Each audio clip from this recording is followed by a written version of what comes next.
वफ़ाक़ी हुकूमत Pakistan cricket board जे नए management committee क़ाइमु करे छॾी। ज़का अशरफ खे PCB मैनेजमेंट कमेटी जो चेयरमैन मुक़ररु कयो वियो। वफ़ाक़ी काबीना समरी सर्कुलेशन जे ज़रिए मैनेजमेंट कमेटी ठाहिण जी मंज़ूरी ॾिनी। PCB जे chief election commissioner Ahmad Shahzad Farooq खे उहिदे तां हटायो वियो। महमूद इक़बाल खाकवानी खे PCB जो नओं चीफ इलेक्शन कमिश्नर मुक़ररु कयो वियो।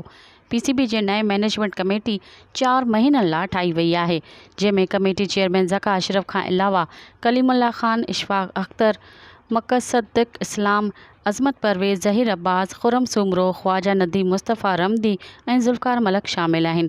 PCB जे मैनेजमेंट कमेटी जो पहिरियों इजलास अॼु लाहौर में थींदो। मज़ीद ख़बरनि ऐं तफ़सीलात लाइ विज़िट कयो असांजी वेबसाइट www.awamiNewsHD.com ऐं ॾिसंदा रहो अवामी न्यूज़ HD।